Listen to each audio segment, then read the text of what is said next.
Inakala ni Ina Amor Contreras na katapusan na ng kanyang buhay hanggang sa makilalang bago niyang abogado, si Attorney Lucas Wang Montenegro.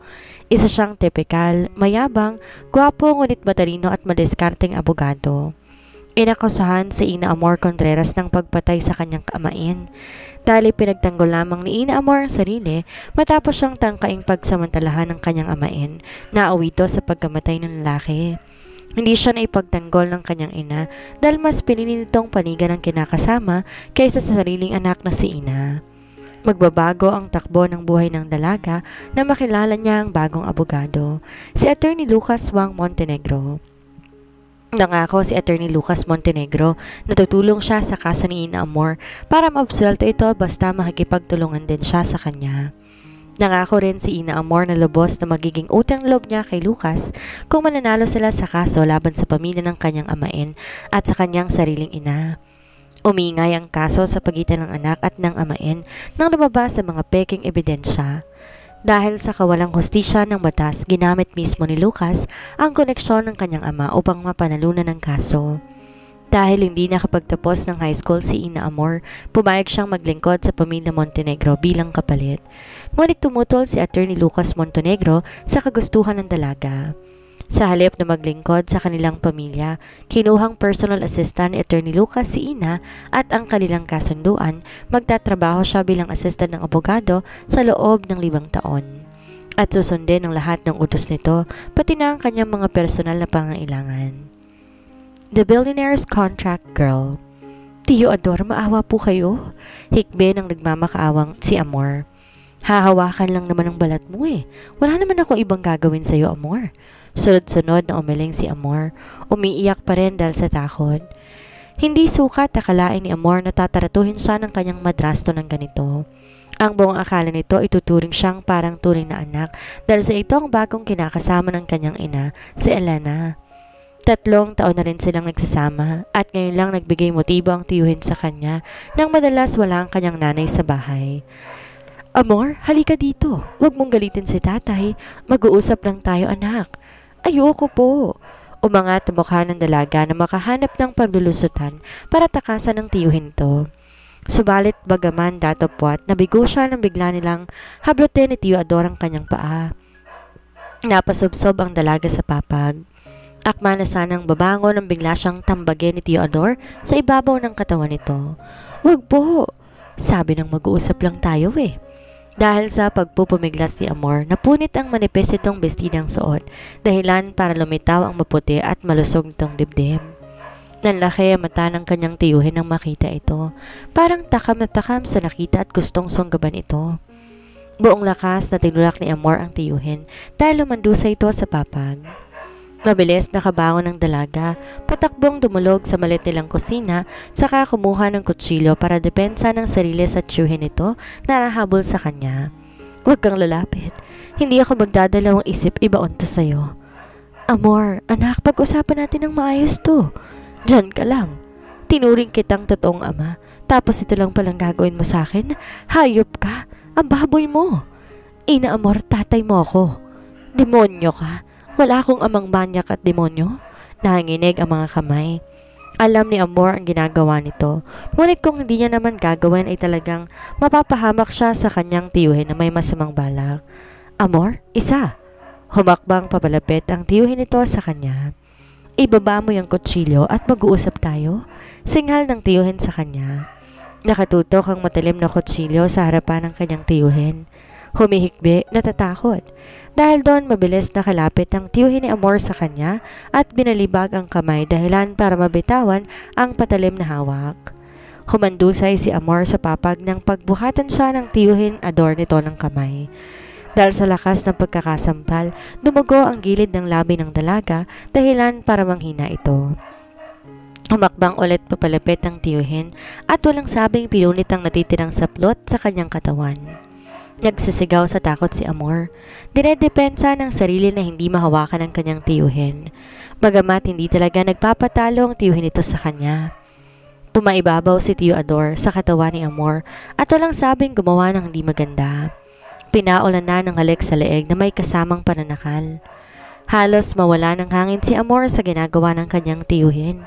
Humahagulhol sa iyak ang dalaga at nanginginig sa sobrang takot. Ngunit hindi nagpatinag ang dalaga.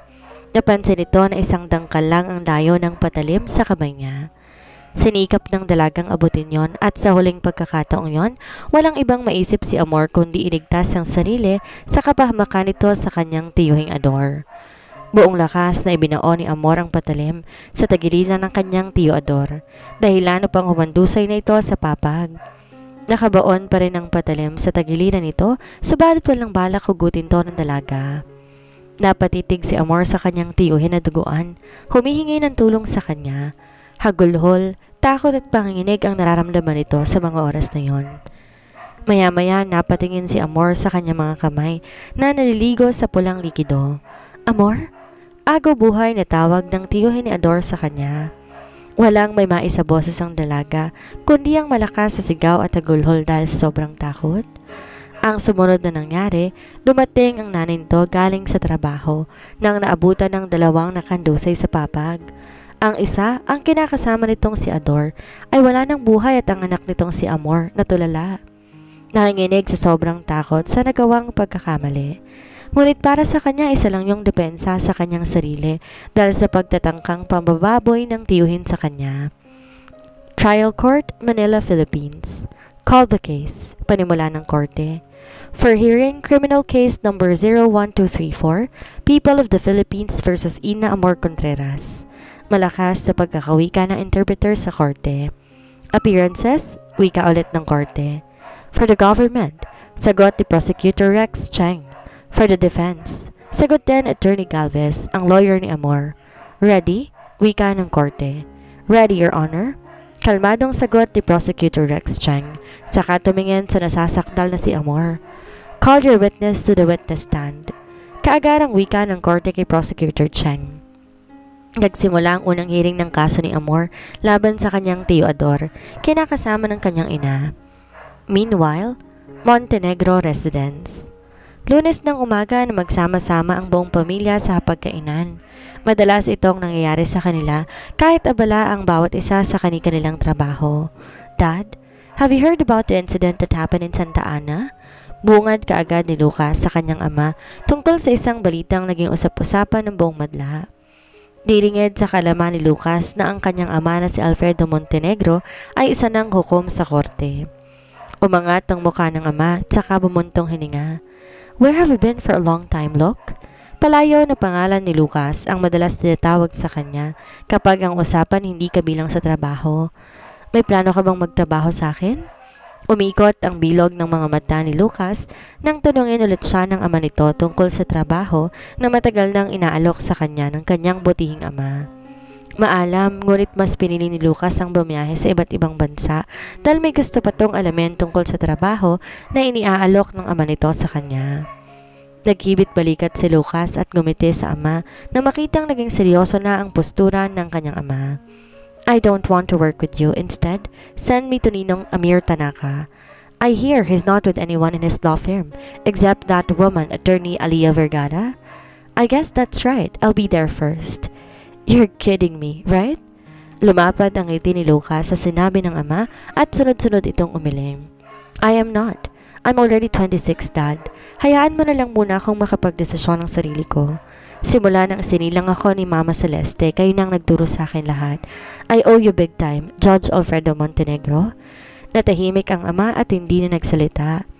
Maya-maya dumating ang ina nitong si Celeste na nakangiti. Bayaan mo na yung panganay mo. May sariling pag-iisip na yan at desisyon sa sarili. Babalik din yan sa'yo kapag napagod na. Trust me. Thanks, Mom. You're the best. Nagpatuloy ang almusal ng tatlo, ngunit di rin nawala sa pagkainan ng usapang trabaho. I will call your Ninong Amir. Siya raw ang hahawak ng kaso doon sa Santa Ana kapag napakiusapan itong lawyer ng Salarin. Really? That's great. Umiling ang ama. I asked him na ikaw ang hahawak ng kasong yon. That is your first assignment. But, Dad, no buts, Attorney Lucas Montenegro. Fine. First hearing mamaya, baka gusto mong pumunta. Napaisip kagad si Lucas na kung pupunta siya, makikilala nito ang unang kliyente niya. Biglang nagkaroon ng kislap sa kanyang mga mata. Okay, I'll go ahead. Nakatinging lumabas ng mansyon si Lucas. Napabuga siya ng hangin sa kawalan bago to pumasok sa kanyang sasakyan.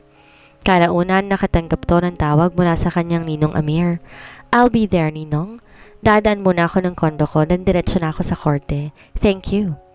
Trial Court, Manila. Nagsisimula ng unang hearing nang dumating si Lucas. Naupo to sa likuran at nakinig ng pagpupulong sa loob. Ngunit tila may hinahanap ang mga mata nito sa loob at iyon ay ang salarin. Tumanga siya at tumingin sa kanang bahagi ng korte kung saan naroon si Amor, nakaupo at nakatungo. Hindi makitaan ang takot sa mukha nang umangat ang mukha nito.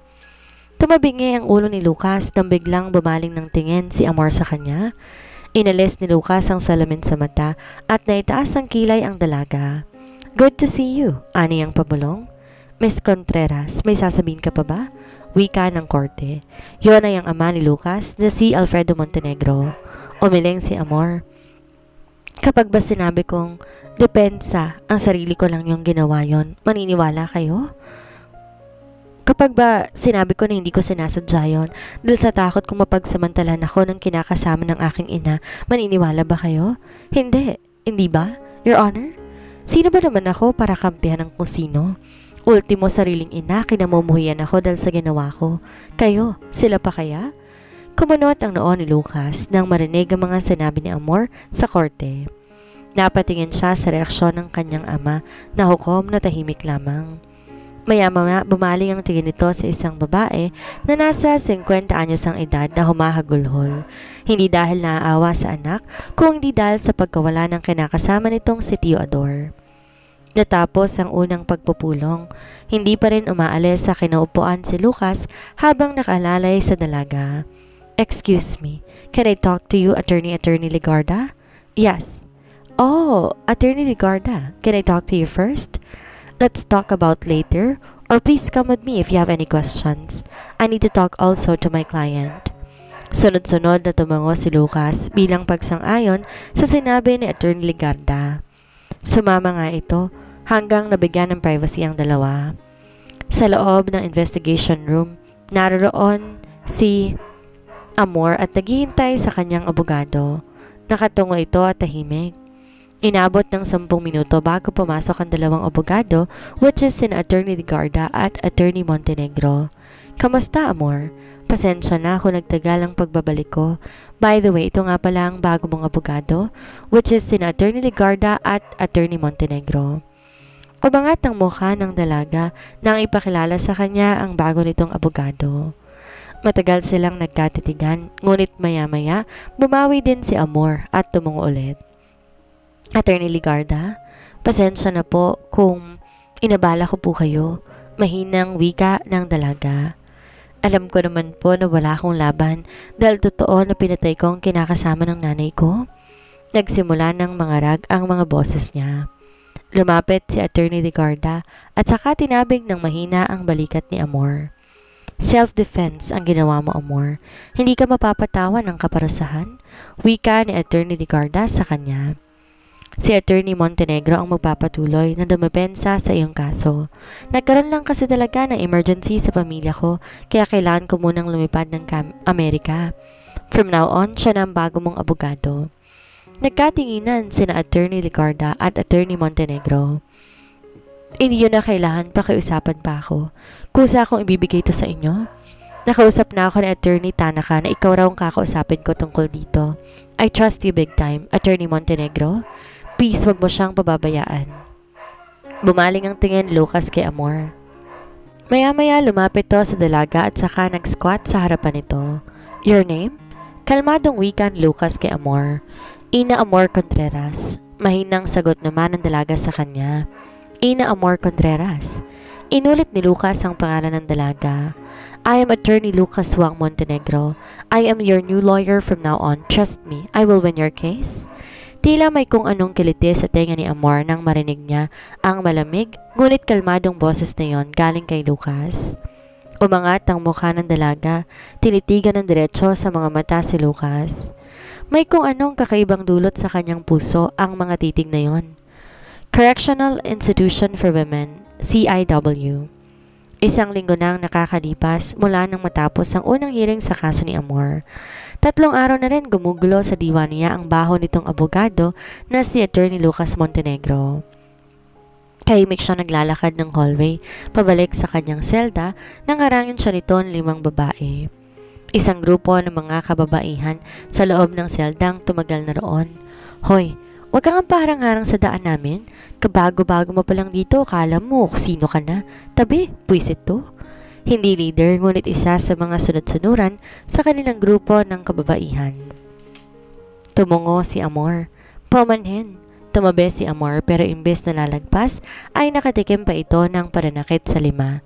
Suntok sa sikmura, sa bunot, sampal sa magkabilang pisngi, dahilan para mapaluha si Amor.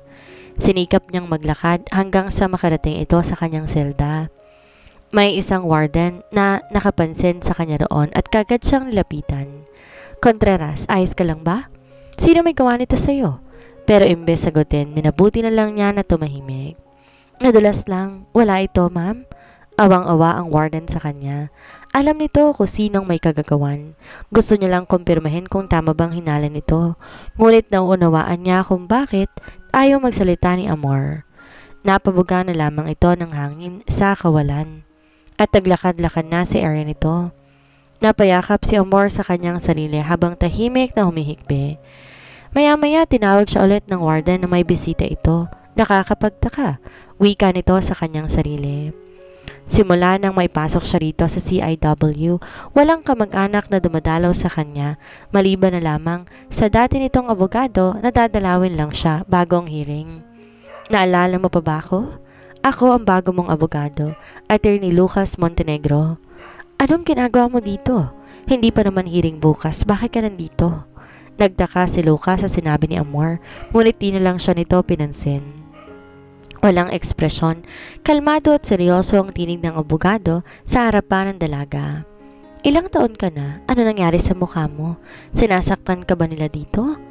20 anyos po, nadulas lang. Hindi na kumbinse ni Amor si Lucas sa mababaw na alibay nito sa kanya. Alam ni Lucas na kapag baguhan ka sa loob ng selda, ikaw ang magiging pulutan nila. Tradisyon sa loob ng selda, ikaw ang pag-iinitan ng mga ito. Tumikim si Lucas. Pinaupo niya si Amor habang siya ay nakatayo lamang sa harapan nito. Tutulungan kita, basta tulungan mo rin ako. Magtulungan tayo, okay lang ba? Ikaw lang din naman makakasagot sa mga katanungan na itatapon ng kalaban sa'yo. Willing ka bang makipag-koopera sa akin? Katulad din ba ng dati kong abogado, pinagdududahan niyo rin ako? I work smart. Hindi ka agad nakuha ni Amor ang sinabi ni Lucas sa kanya. Umangat ang mukha ng dalaga nang hawakan ni Lucas ang magkabilang kamay nito. Tinitigan siya diretso sa mata. Sabihin mo ang lahat, buong detalye at kung ano ang ginawa ng stepfather mo sa'yo. Wala akong pakialam sa opinyon ng ibang tao, basta sa ilang ako makikinig at maniniwala. Kung gusto mo makalabas ka agad sa lugar na ito, tulungan mo ang iyong sarili at ako na ang bahala sa iba. Hindi katulad sa dating abogado nito. Magaan ang pakiramdam ni Amor sa bagong abogado nitong si Lucas. Bawat salita ni Lucas ay nagbibigay ng pag-asa kay Amor. May kung anong saya at tuwa sa kanyang puso dahil sa mga positibong salita ni Lucas sa kanya. Pangako mo sa akin na makakalaya ako. Ayoko na sa lugar na to. Hindi na babalik ako sa lansangan. Huwag lamang akong tumagal dito. Sir, tulungan mo ko na maipanalo ko ang kasong ito. Wala kang bahay? Ang nanay mo, mga kapatid. Sunod-sunod na umiling si Amor. Totoo yung sinabi ng stepfather ko na ampon lang ako ng nanay ko. Kaya kahit mabulok ako sa bilangguan, wala siyang pakialam sa akin. Wala din akong mga kapatid. Hindi ko rin kilala ang tunay kong mga magulang. Sa mga narinig ni Lucas na testimonya galing kay Amor ay nanahimik ito. Napakayom na lamang ang mga kamao at tumigting ang panga sa gigil. Maganda si Amor, hindi maputi kundi hindi rin morena. Mahaba ang buhok ng dalaga at maamong mukha. Sa edad na 20 anyos, hindi maganda ang dinanas ito sa buhay. Awa ang nararamdaman ni Lucas ngayon sa kanya. Kaya lahat gagawin nito mailigtas niya lang si Amor. Is that so? Mahinang wika ni Lucas. Naupo si Lucas, lalong seryosong usapan kay Amor. Ramdam ni Lucas ang takot, kaba at pagdududa ni Amor sa kanya base sa ekspresyon ng kanyang mukha. Huminga ng malalim si Lucas at saka tumikim. Handa nang magsalita nang inunahan siya ni Amor. Kapag naipanalo mo na ang kaso, pangako, buong buhay ko tatanawin kong utang na loob sa'yo. Wala akong perang ipambabayad sa serbisyo mo, pero kaya kong magtrabaho kahit anong oras basta. Pangako mo lang sa akin, sir. Attorney Montenegro, na ipapanalo mong laban ko? Di na napigilan ni Amor ang humikbi sa harapan ni Lucas. Inabutan niya to ng pinto at pinatahan ng dalaga. That's enough, Contreras. Pasensya na, sir. Napatitig na lang si Lucas sa dalaga. Court Trial, Manila. Inaamin mo ang iyong kasalanan, tama ba? Gamit ang patalim na ito, ang dahilan kung bakit binawian ng buhay ang iyong ama-amahan. Ngayon ang tanong ko, anong pumasok sa kukote mo? Bakit mo siya sinaksak nung araw na yon? Gusto lang naman ng ama-amahan mong kausapin ka dahil may nagawa kang mali sa kanya. Malakas na pagkakasabi ni Prosecutor Cheng sa akusadong si Amor sa korte. Objection, Your Honor. Bulalas ni Attorney Montenegro nang marinig ang maling akusasyon sa salarin. Hindi pa ako tapos magsalita. Tinatanong ko pang may sala?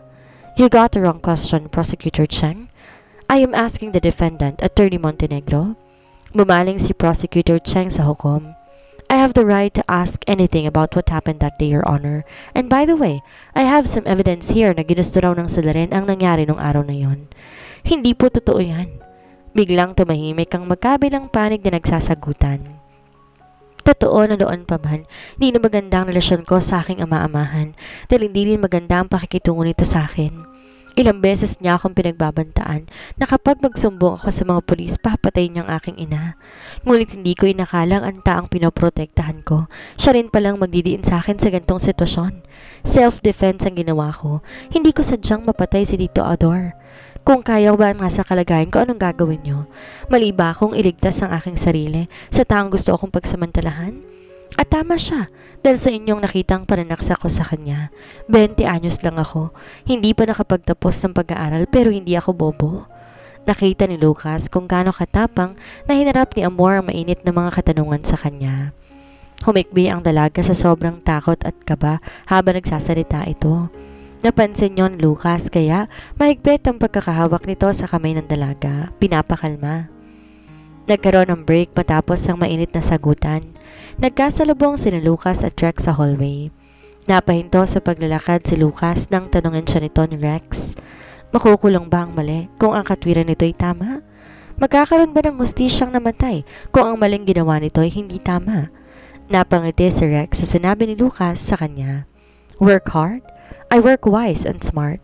I will not allow my client to lose the case. I will help her as much as I can. You say so? Well, good luck, Attorney Montenegro. Bumalik ang dalawa sa loob ng korte makalipas ang ilang minutong pahinga. Huminto saglit si Lucas sa paglalakad nang matagal niyang tinitigan si Amor sa kanyang kinaupuan. Iniisip niya na lang na kailangan ako ng babaeng ito. Wika niya sa kanyang isipan. Ano kaya ang mangyayari sa kasong kinakaharap ni Amor? Ano ang gagawin ni Lucas para maipanalo niya ang kaso ng dalaga? Yan ang ating aalamin sa susunod nating kabanata.